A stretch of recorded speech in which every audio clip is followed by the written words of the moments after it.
be dark, but then I'm gonna have to be orange either. Okay, we are live. We're live. Hey Yes. everybody, welcome to Cocktails in Christ. You know what it is. Another Tuesday. You're here with your co-host, host and co-host, or two hosts. We don't have no co-host tonight. We're two hosts. We're the two hosts of Cocktails in Christ. Yes. Tonight's episode is about Michael, Micah, Michael. What's her Michael. name? Micah, Michael, McCall, whichever. McCall, Michael, Mikal, M I. What you want to call Chal. L? Yeah. However you want to pronounce it in the English, Spanish, or German version of her name, or Hebrew. You fluent in Hebrew. Teach us a lesson or two. Um, you're praying tonight. Please pray for me. Okay, let's go. Heavenly Father, we come to you tonight. Thank you for another chance to break bread and taste of the vine and just see what it is that you have for us. Lord, come forth, reveal your words to us, give us a way to apply this to our lives and move forward in your grace and mercy. In Jesus' name, amen. Amen. I felt that all the way through too. Thank you, Lord, for that. We've been showing up all week. I need you to show up again tonight and every day past today. I believe he He is. followed me the other day, like which he really kind of does follow you everywhere you go. But when he wants to get a message through, so I don't care where you go. You can go to Timbuktu. He'll show up right there, like right in the middle. You're like, wait a minute, ain't no signal out here, guy. What you doing? Yep. This ain't got Verizon out here. This is a metro He will find a signal. covered in this area. But you have full coverage with God. So for those of you who don't know, she falls into our message tonight comes from Samuel. David, King David, oh great King David, the man after God's own heart. This is his first wife, actually. She's a second daughter of Saul, actually, first king of Israel. And so right after David kills Goliath, he gets fame and glory, and he cop him a wife right there with it too. That's just throwing all the sense in there. Since you get you fame, glory, and what comes next? A woman on your hand to birth you some babies. But she gets her David, but she was actually in love with David. Um, and David starts to, Saul starts to despise David, and she get caught up in the middle of it, between father and husband. Nisha, go ahead and finish right there. I said father and husband, and that saying, a man leaveth his family and go cleave to his wife. Mm-hmm. That wasn't the same thing for a woman, I guess. Right? The other way I around. guess not. When your father's trying to kill your husband, what you do? Question of the day. When your father's trying to kill your husband, what do you do? Do you stash him away? I Because think he's she did the right thing in that part. Like, she did side with her husband. She protected him, which is what she was there for. In that case, she was his helper. She was his right side. But then she gets, her father does like a move in when he starts to go after David with like his whole zeal. He marries her off as punishment, actually, to another man. Like, David, I'm gonna teach you a lesson. I give you my daughter, but I can pull it back. I can do a switcheroo. Misha, you might want to say this because every time I open my mouth, God just jumps in the background and say something else, and I'm like, not right now. The interjection is not needed right now. Keep going. You're doing great. The interjection is not needed right now. So Saul does a switcheroo, pulls her from David, gives her to another man. And so David goes on the run. David picks up a couple more wives. David finally gets back to being king. And, David loved him some Jesus, and he loved him some God, and God of Israel. He's just all, oh my God, David loved him some God. And David is dancing and doing, worshiping God, in which he should, because look how much God had done for him. Like, I'm serious. Like, what do you say? So he sends for her, even though, her father was not, he wasn't keen on David, and he wanted to kill David. And David was just this upstanding man and didn't go for vengeance. It wasn't his to take. It was the Lord. So he left it with him. Saul dies off. And so David sends back for her. And so she sees David like dancing. What she do? What she go do? Oh, I think that's beneath you. You get all high and mighty in your position. Now you want to have position and power and open up your mouth and speak when you should have. Where were you at when your daddy was doing all this stuff? Where was your mouth at? That's what I'm trying to figure out. What was you speaking up at? Was you even speaking up? You were supposed to be ride or die. If he, if he was gonna kill me, he was supposed to come on the run with me. That would be my David take. Like, girl, where you was at when your daddy was trying to kill me? But You if kept you your think position about and it, power. when her dad was trying to kill him, she's the one that got him out. A la Rahab, lower him out the window. Hey, go over there, and I'm gonna, hide. Why she didn't run after him though? What? Why she didn't go on the run with him? That's another question. Bible didn't say that. You didn't say that. I wonder why she didn't go on the run with him. I wondered that same thing as I was reading through, and I couldn't find anything that said, this is why she stayed. Whether it was because, she was a princess and the idea of living in the woods on the run, I said I'll let you escape, but I can't escape with you. I'll let you suffer, but I can't suffer with you. I don't know. She just didn't go. We're not right. We ride, but we don't die, huh? But here's the thing. You have to ask yourself, did David even ask her? I personally, David, I understand he's a man after God's own heart. I don't like David. I don't like David for nothing in the world. Dare you? This is I know. It's horrible. It's sacrilege. I mean, I like his writings. I like his words. But David as a person is morally inept. They ain't like the rest of us. Yeah, exactly. Just like the rest of us. But he's put up on this pedestal. And it's like, we all have the opportunity to be the man or woman after God's own heart. But at the same time, David did some dirt. Like David was dirty. David never said he was clean. He fell short. Like by 10, probably 10 leads, he fell short all the time. Exactly. He was a football stadium short. I think in his story, though, it started with Michal, whatever you want to call her name. I think it started with her. Because here's the thing. She was given to David pretty much as a pawn, right? By her father. She was used in her father's scheme because he had originally given the older daughter to David. And David was like, who am I to be the son-in-law of the king? And then Saul was like, okay, well, she's going to marry this guy over here. And then he found out that Michal was in love with him. This is the only time that I can find that it specifically spells out she was in love with him. So, she was like diehard, head over heels, in love with this man, willing to do anything for him. Could it be a Rachel and Leah situation coming back to play its own hand right here? Where the older daughter, the younger, instead of him being in love with her, the younger was in love with him. Yeah, but I don't think David was in love with either one of them. They were just a prize. For killing Goliath? Let's just throw it on the table? Yeah, if you win this war, if you beat the Philistines, then you can have my daughter. Oh, well, you don't want this daughter? You don't want to be my son-in-law? You don't think you're good enough? Okay, fine. Let's move on with our lives. Oh, wait, this one loves you. Let me give her to you so she can ensnare you and make it easier for me to kill you. That was her father's reasoning. David, what was her reasoning? What was her reasoning?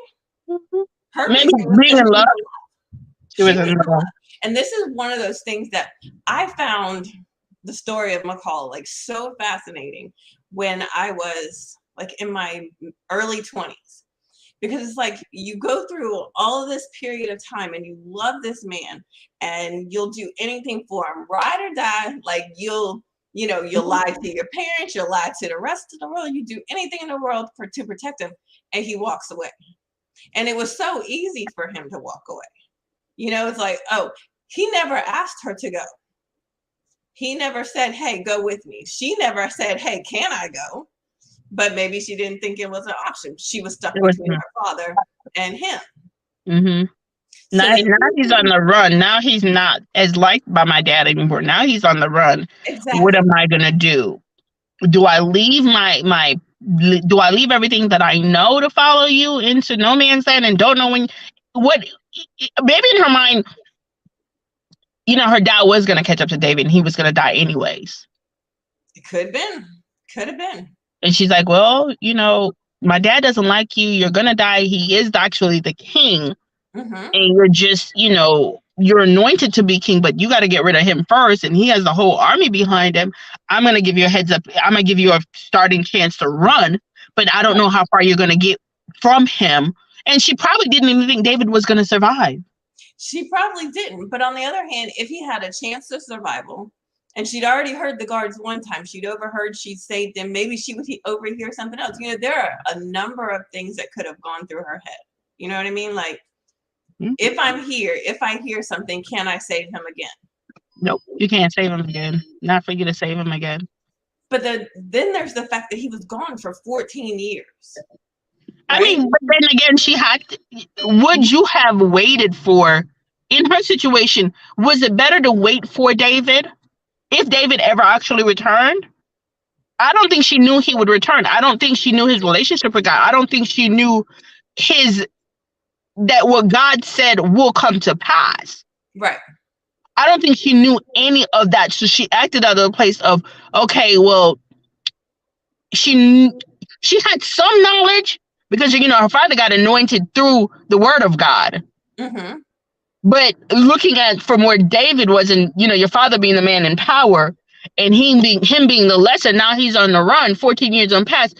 Do you stay? Do you be ride or die all the way if he gets imprisoned, you know, and come back? You know, are you going to stay after he gets the sentence and wait for him? Or will you move on with your life? And that's the question. And now, obviously, like you said, Saul had other plans. I don't even like this story already, y'all. I promise you. I don't like this story at all. He's on the run. He's out there, you know, ducking and diving and dodging and trying to keep himself alive. And her father sends her to be with another man, a man who actually loves her and who is going to worship the ground that she walks on and is going to do anything and everything for her, to the point that when David came back for her later, he's following the caravan, like crying, and has to be sent home by one of the soldiers. So she goes from a place where David was the original husband. Right. Really? So she's gone from a place where she was not loved. She was used by her father. She was accepted by her husband, but she wasn't cherished by him, to a place where she is actually cherished. And so she's got all these years, however many years it was with this guy, but of being cherished. And now you want me to go back.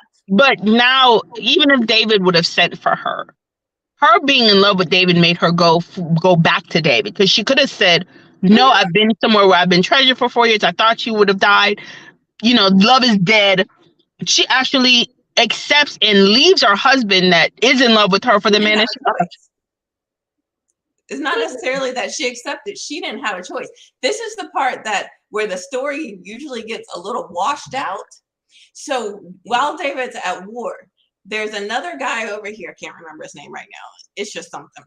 But anyway, he says, you can have this, you know, we'll help you. We'll do whatever. The only way I'm going to help you is if you bring Michal to see me. When you come, you have to bring your wife. That's why he went to go get her. He didn't go get her because he wanted her. He wanted her simply to get to his next move. So yes, he sent for her, and yes, she went with him. But it's like just a pawn in everybody's scheme. Exactly. So when you get to the way David uses these women, like, this is a foreshadowing of Bathsheba. Go get her. I want her. This is what we're going to do. We're just moving pieces around the chessboard so that he can get what he wants. And she was a bargain with his father anyway. Saul thought he was going to get killed trying to get 100 foreskins of Philistines in order to get his daughter. He went and got it, and he threw him down at Saul and was like, yeah, bring me my woman. So at the beginning, it was a chess move. At the end, it's a chess move. And she was just the pawn that was in between. Right. So then by the time you get to him coming back with the Ark of the Covenant, I think by that time, the love had worn off. Like, I've been through all of this with you, and you still don't acknowledge me and what it is that I give to you. I don't think it had anything to do with his dancing. I think it was him that she resented. She resented him. I think it's his pompousness too, because you think by the time she came back, David had all these wives. Right. Exactly. Where did she find? And he had wives with children. Here she comes. She has no children by him. He has murdered another man's wife by the time she comes back, actually, in the picture. So here she is on the butt end of, man, she must have been really bitter. She'd been tomorrow. Exactly. And see, here's another thing. Like, she lashed out. So Naomi was like, don't call me, Naomi, call me Mara. But she said it to, her immediate family, to her people. Michal's like out there, like met him at the door, like blasting him. Like, you're a king. So how dare you? Right. There's like the commoners do. How dare you subject yourself? You're of nobility. Act like you're of nobility. Act like you are David. Act like you have conquered all of these things.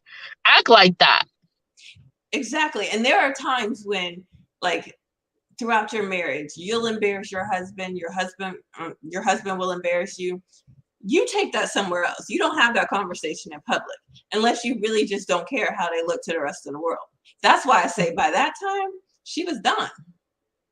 Like, she didn't even care about the repercussions. She's like, listen, I've done had it with every person that made a decision for me, including you, David, because here it is. I married you. I saved you from my dad.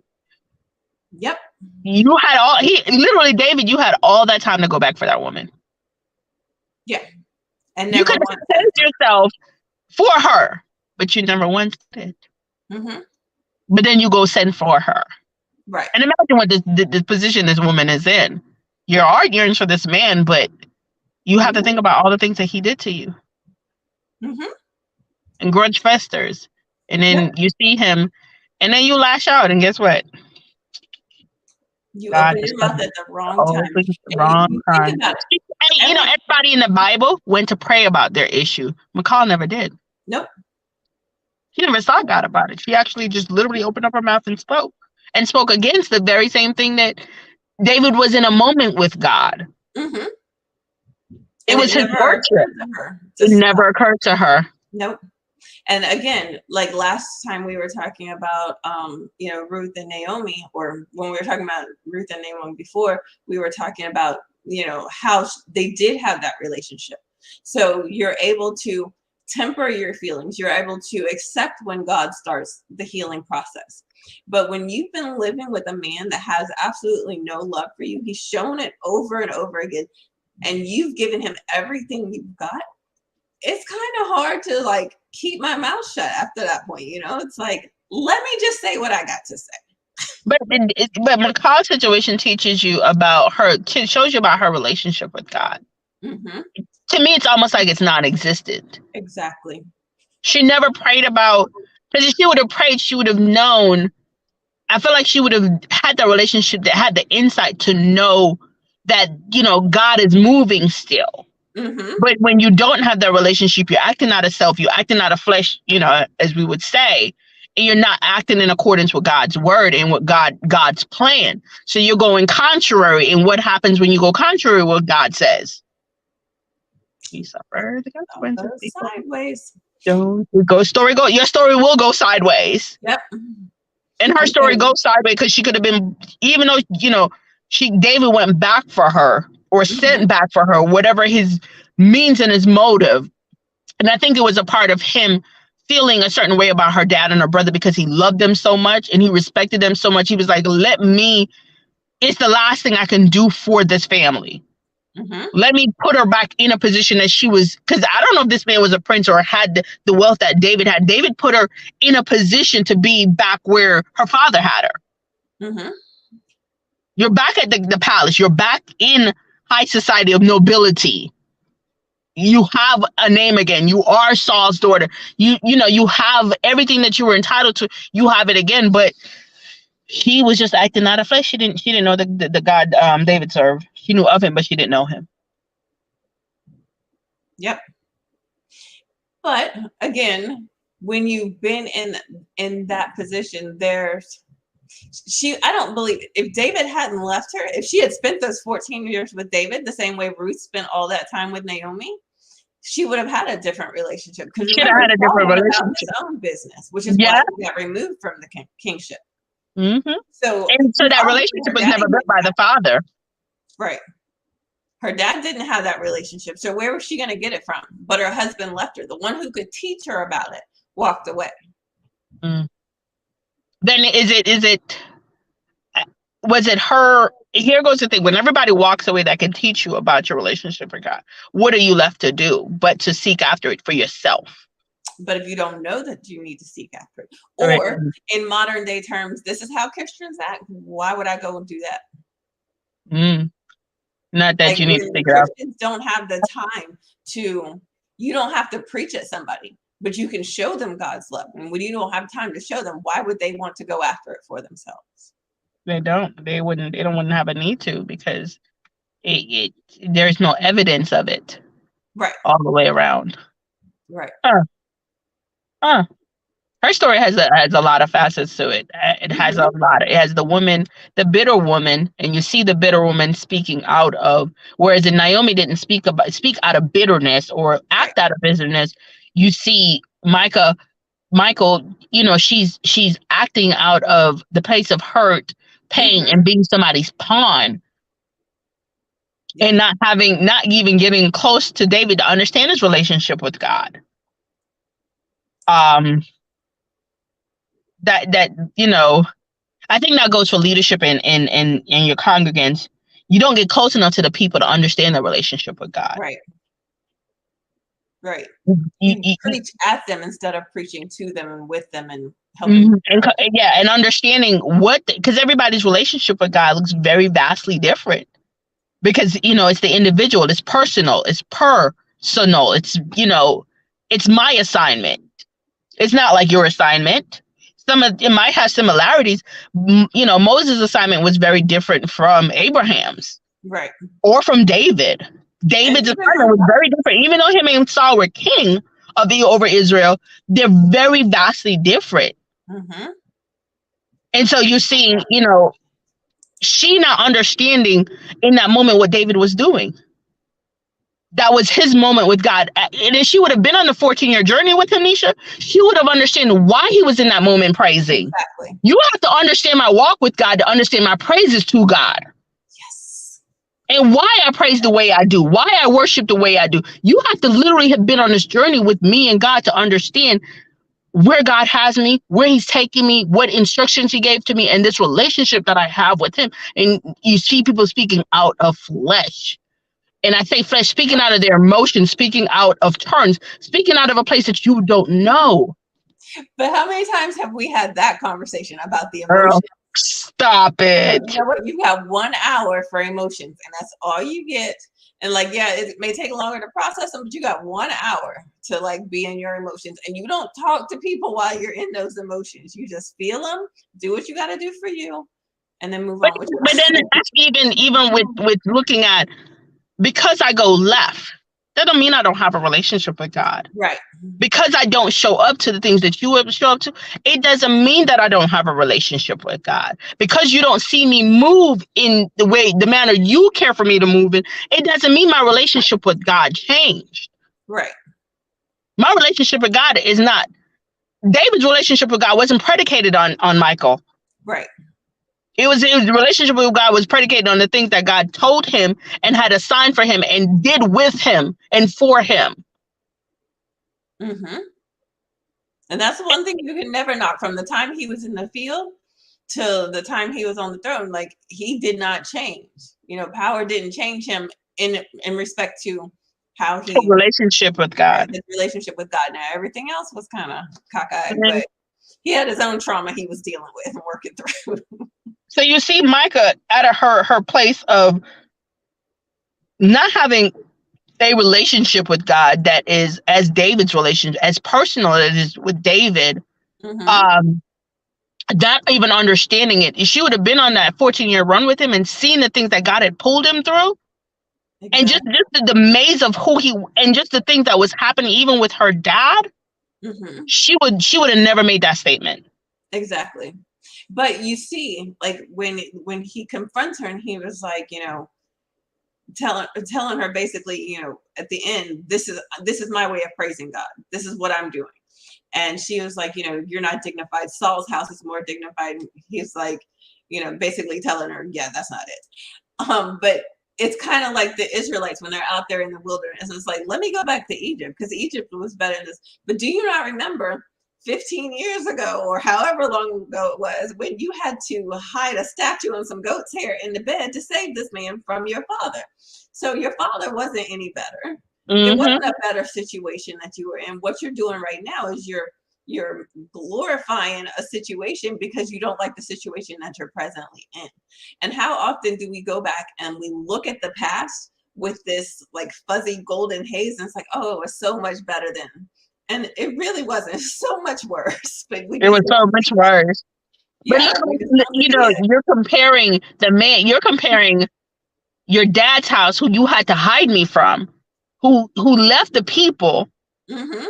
and you're comparing me, who saved the people. Mm-hmm. You can't compare the two. No, you can't. But again, Comparison. But again, she missed all of those years. She doesn't understand what happened in the middle. So anybody that hasn't been on the last 12 months journey with us, they're not going to understand like why we are where we are, why we do the things we do, and we say the things that we say right now, because we wouldn't have said them a year ago. And I don't think, like you said, David having gone through that is the reason that he was dancing like that. But she doesn't understand that journey. What she understands is that 14 What years she's ago, looking at.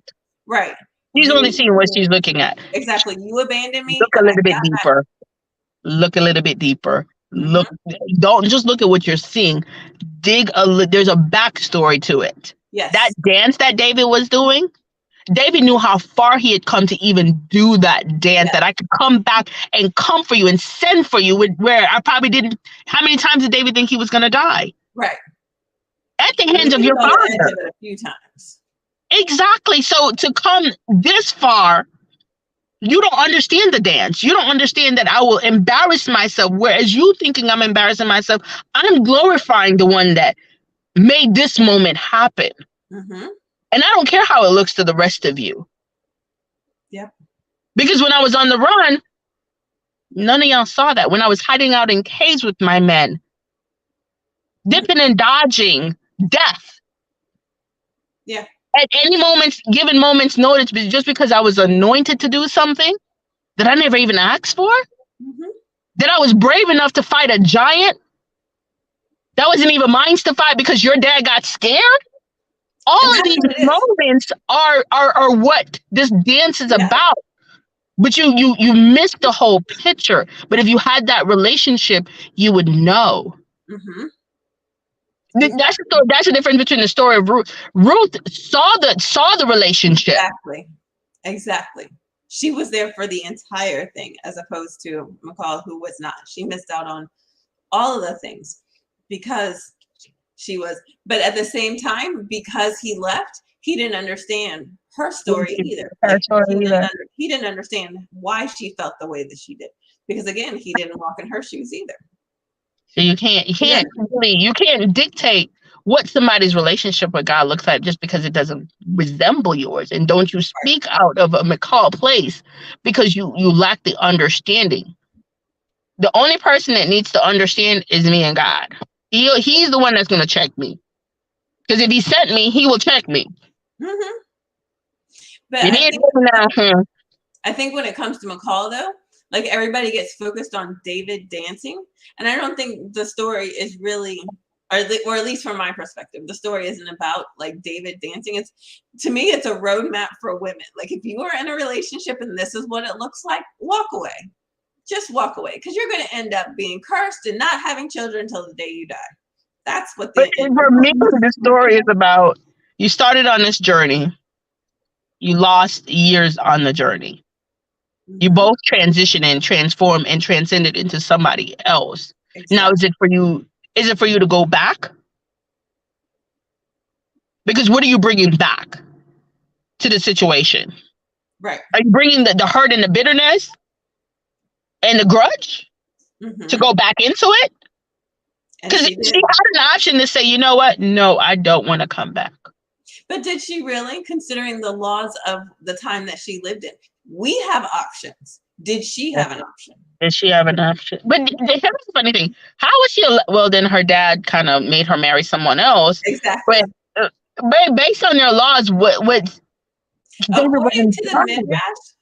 to the Midrash, because she was still married to David, she did not have relations with the man she was married to.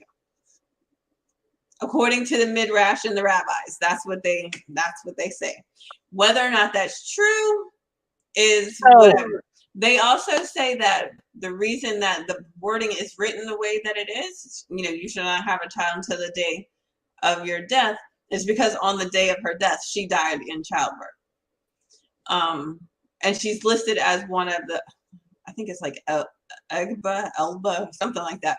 Elga, I don't know, whatever. But she's listed in David's wives under like a different name, not under Michal. But at the end of the day, it's like you're given this designation. You have been given a curse rather than a blessing because you let yourself run off at the mouth. Instead of going to God, you let yourself run off at the mouth. Mm-hmm. But she could have went back to God in that moment where she saw David dancing and asked God for it. But then it speaks to her relationship with God. Right. Why would you? All these people have to. It's about their relationship with God. Everybody, it's about their relationship with God. Their individual relationship as a part of a bigger picture relationship with God. Mm-hmm. Yep. And now she sees David in her mind acting in a manner that, and it's a bunch of emotions running through her at that point. Seeing David act in this manner where she doesn't think that he should, and David's like, in David's mind, it's like, listen, I'm just praising God. I don't know what you talking about. I don't know what you thinking. What's your issue? I don't know what your issue is, but I don't know what your issue is, but you probably got an issue, and it has nothing to do with me and God. It's about you and God. Mm-hmm. It's not about David and God or David and her. It was about her and God and having that relationship with God and understanding and having that God peace to bridle your tongue. I'll say that God peace to bridle your tongue. Mm-hmm. God peace to bridle your tongue and just be like, you know what, God, I'm going to come to you about it. Right. You're going to have to handle this particular situation. It's not mine to deal with. Mm-hmm. But that's not where she was. No, she really spoke out of her emotions right there. And sometimes, when those words leave your lip, that's why the power of life and death lies in your tongue. And as soon as they left her lips, she cursed herself. Because she was cursing against the very same thing that would bring her life. Mm-hmm. The very same one that would bring her the child or whatever she needed. It brought her back to this place is the very same one she cursed. Yep. Because God wasn't looking at, she was cussing at David. God's like, no. This was about me and him, and you kind of interjected yourself into this little situation over here, and you didn't even understand this relationship. How about this? You're going to have a baby on your deathbed. It wasn't David who cursed her. Actually, he did. He did?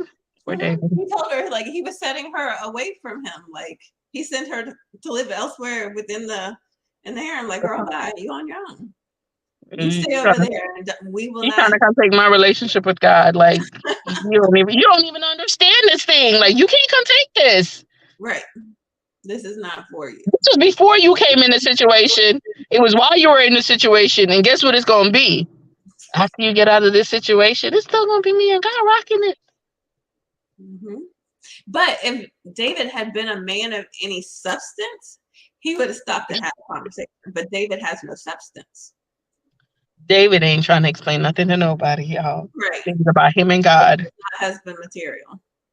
It's about David did some shady stuff. Like, he really did. Oh, look, we go from Boaz to David. That's not a good look. I know, right? But it gets worse. The son that comes after David and comes into kingship. Oh dear. Just woman pleaser all the way around. Woman pleaser all the way around. And you're gonna see where David makes some unworthy moves, and David's not the person to stay away from his retribution when it comes to God. He will protect the people and suffer rather than to harm the people. David has some redeeming qualities, y'all. He ain't all the way back. Mm-hmm. But Micah, if you're in a Micah situation, anybody, if you're in a situation where you don't understand somebody's praise, don't speak about it. If you don't understand why they praise, why they move in the way they do, leave it alone. Don't say nothing. Exactly. Hold your Like if peace. they decide they want to leave the country, let them leave the country. They If want to they go decide, travel, let them travel. let them travel. If they want to decide they don't want to come back to if they don't want to do anything, they don't want to come back to the job, they don't want to come back to the relationship, they don't want to do something, it's their right. Hmm. You don't There you understand are. what God told them in the middle of the night. Because you ain't been on a journey with them. Like, you don't understand. Exactly. And sometimes when we don't understand, we rather assume, and assumption is the mother to all F's. You ask me. Don't assume. Yeah. But that's Don't. what people do. Because you feel a certain way, or because you're doing something, you must feel a certain way. And you can't interpret my feelings based on your lens. Like, you don't have all the facts. It's like, putting something in water and saying, okay, I'm going to drop this blue stuff in water and it's going to turn pink. Well, it didn't turn pink because I put in I put in vinegar or something. And vinegar has nothing to do with why it didn't turn pink. I mean, why, you know what I mean? Whatever. Everybody has a journey. David had a journey with God. Michael has a journey with God. Right. Each and every one of these individuals that we go over, each had a journey to accomplish with God. Now, sometimes people intertwined in their story, but it was still their journey nonetheless. It was still their burden to bear. It was still their assignment that they had to complete, regardless of who crisscrossed in their path. And sometimes you're just a path crosser. You just literally cross the intersection and you keep it moving in the direction that you need to go in. So God tells you otherwise. Micah and David's journey crossed path in the beginning of David's journey. They split ways. And then their journeys crossed back again. Neither one didn't understand where the other one was coming from. Nope. She didn't understand David's praise, and David didn't understand where she was coming from when she said what she said. She didn't get the praise. She didn't get the praise then. David was doing some crazy stuff. He was doing the chicken, and she's like, "Nah, we don't do the chicken over here. We don't even dance. We just hold our plans and rock away." David was just like, "No, we're gonna do a whole dance for Jesus." You know, be careful what you say about somebody's relationship with God. Be careful what you speak about when you speak about, because you don't understand the journey. And they can't speak on your situation because guess what? They don't understand your journey either. David didn't understand where Michael was coming from when she said what she said. Nope. Mm-hmm. He didn't even think about it. He really didn't even think about it. Like, girl, I ain't listening to none of your woes. I ain't listening to none of them. David didn't listen to none of her woes. He thought he was saving her from the whole situation that she had gotten in because of her dad. And maybe that wasn't the case. Really? Maybe in her heart she kind of just loved where she was with the husband that she had, that she wasn't having a relation with. Exactly. So you But just David really in his mind assumed she wanted to come back. He assumed she wanted to be. He just automatically assumed based on his previous knowledge of what he thought she would be happy with. And maybe his assumption was I wrong. don't think he cared. He's not like David. I love David. I can tell.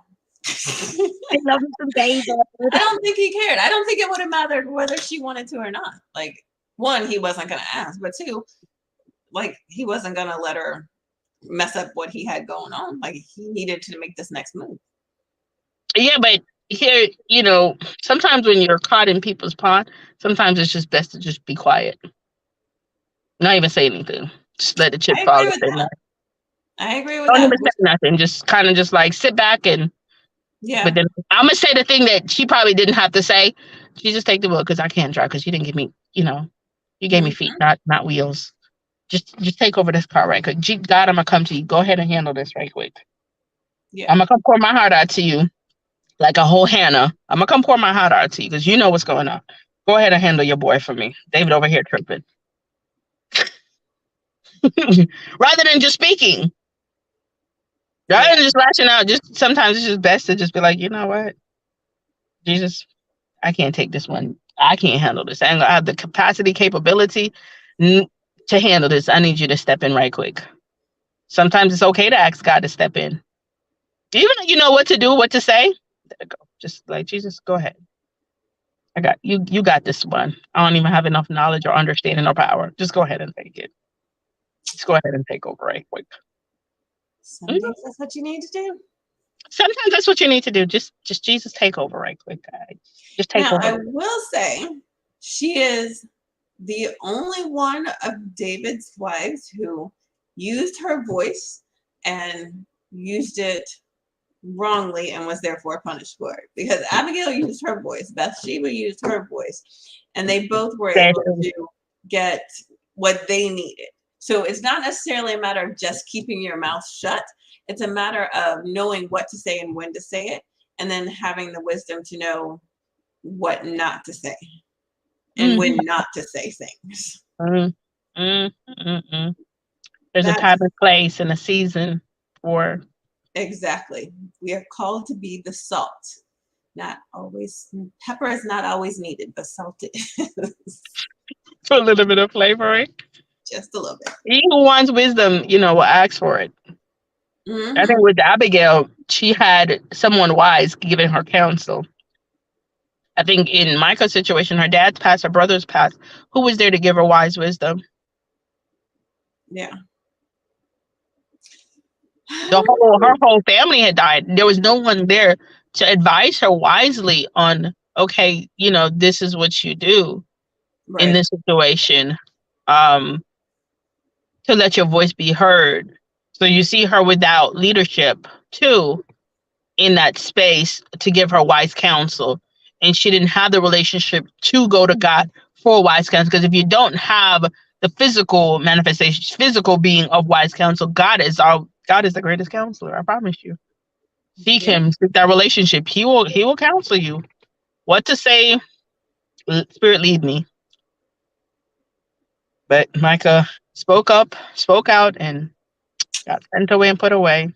Did it all wrong. I mean, like, really? Did she have children with the other man? That means she really didn't have relations with him.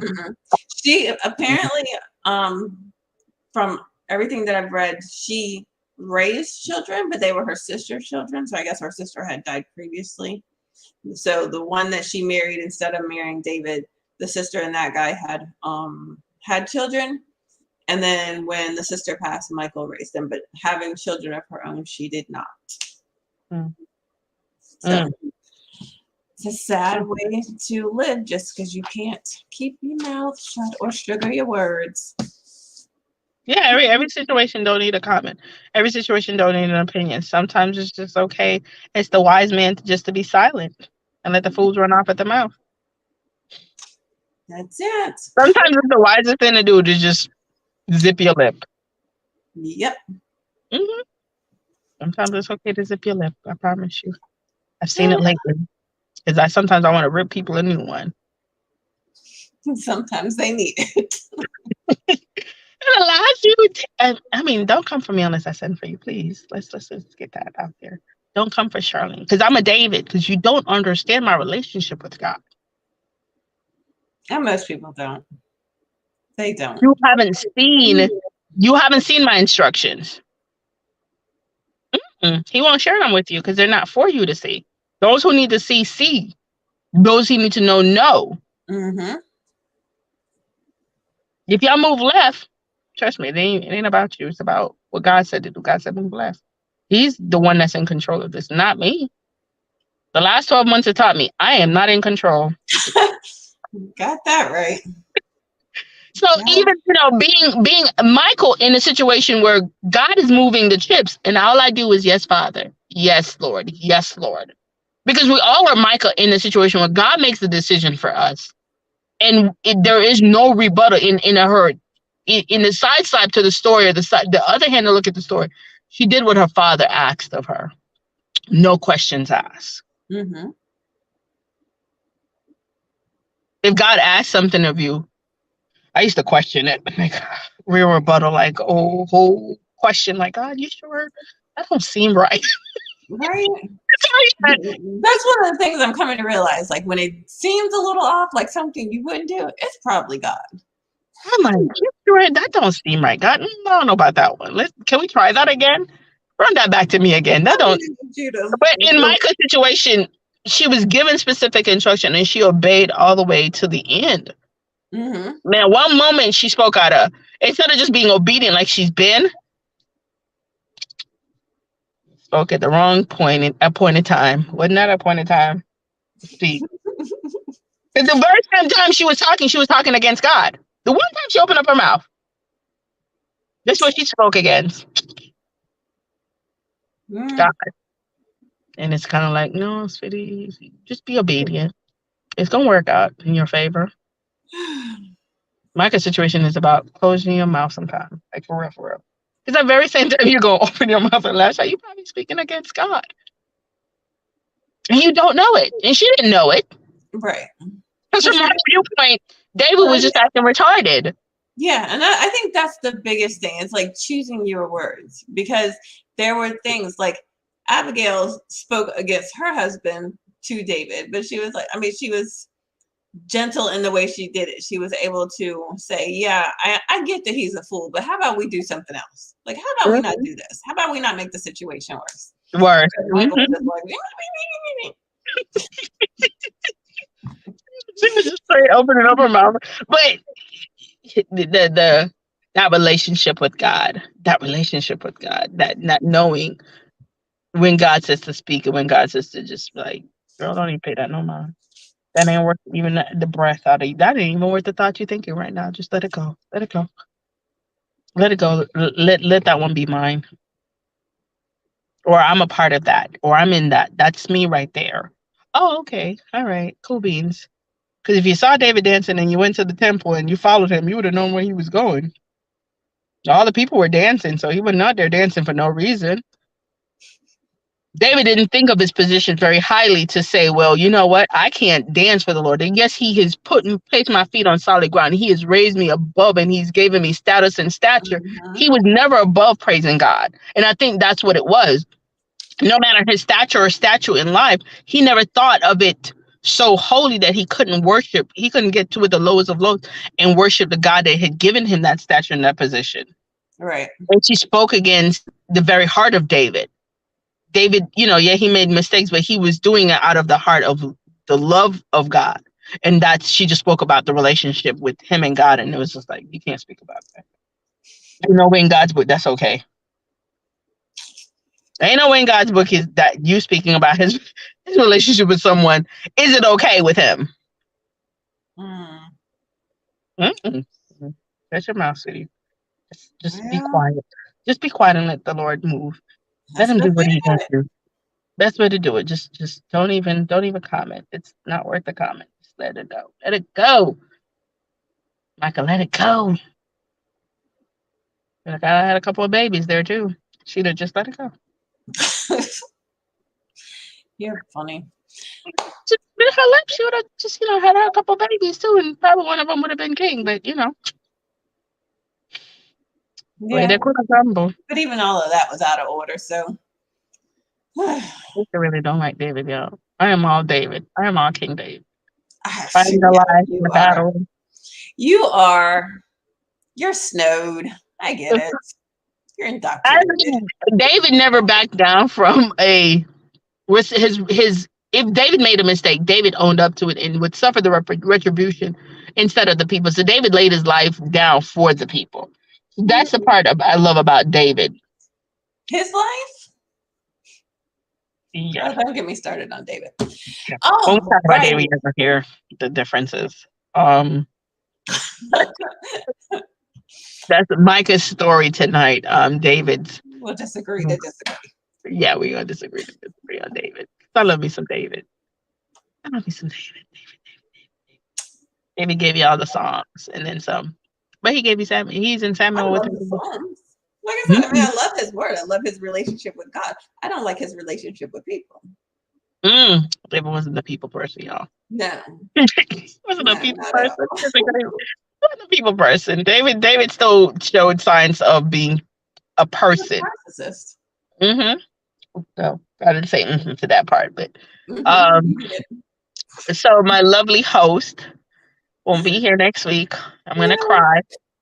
So y'all might hear me rant. Shanisha keeps me grounded and kind of like on track sometimes.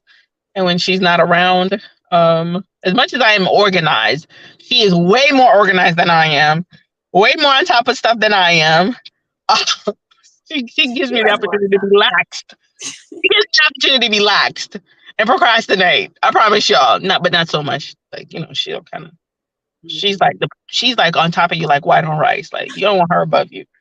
But it keeps you. So she's not gonna be here. So I'm looking for a lovely co-host. If not, I'll come on here by myself and talk about the people that we're doing. So she's gonna be out for how many weeks? I can cry now. Till the end of middle of November. So like 3, 4. I'm in trouble. Like 3 weeks. Yeah. 3 weeks stops. 3 weeks stops. Jesus might rein in and step in there somewhere in there. God, I'm praying hard. About to fast for this too. Speedy recovery. I can't with you. We want to Fast for speedy recovery so I can get back on the show. That's how I can heal. I learned a couple of lessons from Micah tonight. Oh, good. Gotta come back and get you. I gotta come back and get you from where you thought you was gonna be. Oh, I'm still in the same place. I know where I still say David was wrong. Oh no, gotta come back and get you. Oh, what he told you in the beginning is where you're gonna end up in the end. So you can back and forth if you want to. Yeah. Yeah. I don't like going through this stuff. I don't like going through this because every time God talks, here goes my life on Front Street. Like, there you go, Charlene. What you think? Oh, Jesus. Oh, Jesus, Jesus, Jesus. Well, next week it'll be who's next week? Oh, Johnny. Abigail. Another one of David's wives. They tried many a wives, but then Solomon beat him out. I don't know if they were like counting or keeping count or something. Like, I'm gonna top my dad like 3 times over, or 4 times over, 5 times over, like trillion times over. Yeah. Solomon was just like wrong on so many levels. Solomon was just loving on the women. He just loved him some women, sweetheart. I don't care where they came from. He should have come first so David could take some lessons on loving women. I think he learned from his dad, really and truly. Yeah, that's why I say Papa did not fall far from the tree. Yeah, David had his own trauma he was working through. So trauma we're working through. With her women, David had what is it? Abigail, Michal, and Bathsheba was the 3 major ones. But he had others. It's just they were acquired later. They were acquired in the they were acquired in the quieter stuff. King David would get what he wants, and if he set his eyes out on something, his determination was bound to get him to get it, sweetie. That's one thing I can say about him. Like, if he was determined to get something, he gonna get it. Because Bathsheba was one of those, like, oh, I see what I like, and I like what I see. I'm gonna go get that. I don't care. He'll suffer. He didn't really think sometimes too. He suffered the consequences later. Yeah. Him and other people. Wife was acquired because he killed the husband. And here comes another killing of the husband to get the David. Lord have the mercies on you, sweetie. You did. Keep going. Let's talk some more about David and all of his woes. All right, guys. All right. Time to get the kiddos to bed. Yes, we gotta get the kiddos to bed, and I gotta get out this vehicle and get to. I don't like having these in the car anymore, or in transition or translation somewhere from one cross of town to the other cross of town, or in the next week I'll be in my office. I think hopefully I get out of work before then, but we love to jump on because God loves to speak, and I love when He speaks, and I love when He gives me revelation for my life and direction. Like, unlike Michal, I'm not going to speak without his approval or his say so. Yep. That relationship. I stay out of other people's relationship with God. Oh man. I'm doing some of y'all need to take that little note. Stay out of people's relationship with God. Stay out of it. Don't speak on it. Leave it alone. Sometimes it's just to be quiet. Just don't even say nothing. Don't even say nothing, because you're gonna find yourself in some curses on the other side of a curse that you didn't even want. All right. We thank you for joining us. Any major announcements? Nope, I won't be here. Y'all already know that. Yeah. I'm going to miss y'all. This is like something I look forward to every week, so I'm really going to miss this, but I will be resting. You still gonna go through the whole story though. Let me let you know, and the lesson still gonna come to you and try, and it might burn you like it did Jeremiah. Because if my mouth is closed, Lord, I still will speak your word, and it'll burn up in my soul, and I still have to speak it whichever way I go. So I might as well just get it out there. Pretty much. Pretty We much. had that discussion too. You know how that goes. All All right. right. Thank y'all for joining us. See you next time. See you next Tuesday. Same time, same place. Cocktails in Christ. Bye, guys.